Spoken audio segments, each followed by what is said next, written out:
Lorry ಪಲ್ಟಿಯಾದ ಪರಿಣಾಮ ಸರಣಿ ಅಪಘಾತವಾಗಿ ಮೂವರು ಸ್ಥಳದಲ್ಲೇ ಮೃತಪಟ್ಟಿದ್ದಾರೆ. ತಮಿಳುನಾಡಿನ ಕುರುಬರಹಳ್ಳಿ ಗ್ರಾಮದಲ್ಲಿ ಈ ಒಂದು ಘಟನೆ ನಡೆದಿದೆ. ಅತಿ ವೇಗವಾಗಿ ಬಂದ ಲಾರಿ ಚಾಲಕನ ನಿಯಂತ್ರಣ ತಪ್ಪಿ ಪಲ್ಟಿಯಾಗಿದ್ದು ಹಿಂದೆ ಬರ್ತಿದ್ದ ವಾಹನಗಳು ಡಿಕ್ಕಿ ಹೊಡೆದಿವೆ. ಇದರಿಂದ ಬೈಕ್ನಲ್ಲಿ ಬರ್ತಿದ್ದ ತಂದೆ, ಮಗ ಹಾಗೂ ಆಟೋ ಚಾಲಕ ಸ್ಥಳದಲ್ಲೇ ಜೀವ ಬಿಟ್ಟಿದ್ದಾರೆ. ಘಟನೆಯಲ್ಲಿ 7 ಮಂದಿ ಗಂಭೀರ ಗಾಯಗಳಾಗಿದ್ದು ಕೃಷ್ಣಗಿರಿ ಸರ್ಕಾರಿ ಆಸ್ಪತ್ರೆಗೆ ರವಾನಿಸಲಾಗಿದೆ. ಹಲವು ವಾಹನಗಳು ಜಖಂಗೊಂಡಿದ್ದು ಕ್ರೇನ್ ಮೂಲಕ ವೆಹಿಕಲ್ಗಳನ್ನು ಸ್ಥಳಾಂತರ ಮಾಡಲಾಗಿದೆ.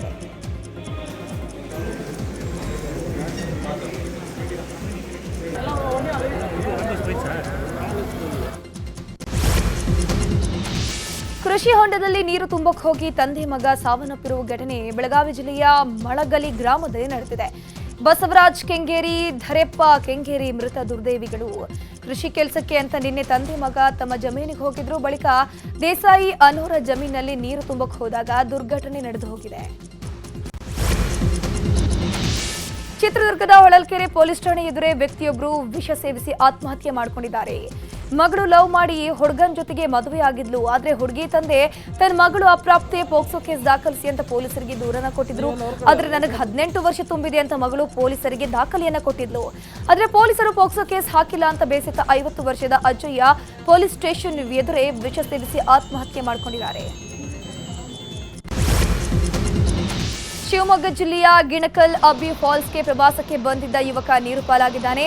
ಹೊಸನಗರದ ಯಡೂರಿನಲ್ಲಿರುವಂತಹ ಗಿಣಿಕಲ್ ಅಬ್ಬಿ ಫಾಲ್ಸ್ಗೆ ಬೆಂಗಳೂರಿನ ನಾಗರಬಾವಿಯ ಖಾಸಗಿ ಕಂಪನಿ ಮ್ಯಾನೇಜರ್ ರಮೇಶ್ ಭೇಟಿಯನ್ನು ಕೊಟ್ಟಿದ್ರು.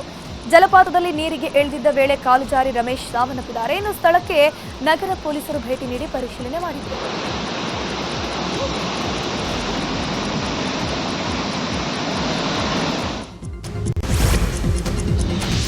ಚಿಕ್ಕಮಗಳೂರಿನಲ್ಲಿ ಮಳೆಯಿಂದ ನಾನಾ ಅವಾಂತರಗಳೇ ಸೃಷ್ಟಿಯಾಗಿದೆ. ವರುಣಾರ್ಭಟಕ್ಕೆ ಮೂಡಿಗೆರೆ ತಾಲೂಕಿನ ಗಂಗನಮಕ್ಕಿ ಗ್ರಾಮದಲ್ಲಿ ಏಕಾಏಕಿ ಮನೆ ಕುಸಿದು ಬಿದ್ದಿದೆ. ಮನೆಗೋಡೆ ಬಿದ್ದ ರಭಸಕ್ಕೆ 2 ಬೈಕ್ ಓಮಿನಿ ಜಖಮಾಗಿರುವಂಥದ್ದು. ಶಬ್ದ ಬರ್ತಾ ಇದ್ದಂತೆ ಮನೆಯಿಂದ ಓಡ್ ಬಂದು 3 ಪ್ರಾಣಾಪಾಯದಿಂದ ಪಾರಾಗಿದ್ದಾರೆ. ರಾಜ್ಯಾದ್ಯಂತ ಮುಂಗಾರು ಮಳೆ ಮುಂದುವರಿತಾ ಇದೆ. ಈ ವಾರ ಪೂರ್ತಿ ಮಳೆಯಾಗಲಿದೆ ಅಂತ ಹವಾಮಾನ ಇಲಾಖೆ ಮುನ್ಸೂಚನೆ ಕೊಟ್ಟಿದೆ. ಬೆಂಗಳೂರಿನಲ್ಲಿ ವಾರವಿಡೀ ಮಳೆಯಾಗಲಿದ್ದು ಯೆಲ್ಲೋ ಅಲರ್ಟ್ ಅನ್ನು ಘೋಷಿಸಲಾಗಿದೆ. ಕರಾವಳಿ, ಮಲೆನಾಡು ಭಾಗದ 3 ಜಿಲ್ಲೆಗಳಿಗೆ ಜುಲೈ 23, 24ರವರೆಗೆ ಆರೆಂಜ್ ಅಲರ್ಟ್ ಅನ್ನು ಘೋಷಿಸಲಾಗಿದೆ. ಉಳಿದ ಜಿಲ್ಲೆಗಳಿಗೆ ಜುಲೈ 25ರವರೆಗೆ ಯೆಲ್ಲೋ ಅಲರ್ಟ್ ಅನ್ನು ಘೋಷಿಸಿದೆ.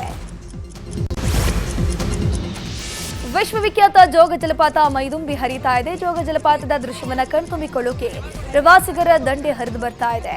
ನಿನ್ನೆ ಹಾಗೂ ಇಂದು ರಜಾ ದಿನವಾಗಿದ್ದರಿಂದ ಜೋಗದತ್ತ ಸಾವಿರಾರು ಸಂಖ್ಯೆಯಲ್ಲಿ 2 ದಿನಗಳಿಂದ ಪ್ರವಾಸಿಗರು ಆಗಮಿಸ್ತಾ ಇದ್ದಾರೆ. ಹಾಲ್ನೊರೆಯಂತೆ ಧುಮ್ಮಿಕೆ ಹರಿಯುತ್ತಿರುವ ಜೋಗ ಜಲಪಾತವನ್ನು ಕಂಡು ಪ್ರವಾಸಿಗರು ಹರ್ಷಗೊಂಡಿದ್ದಾರೆ. ದೇಶದ ವಿವಿಧ ಭಾಗಗಳಿಂದ ಪ್ರವಾಸಿಗರು ಆಗಮಿಸ್ತಾ ಇದ್ದಾರೆ.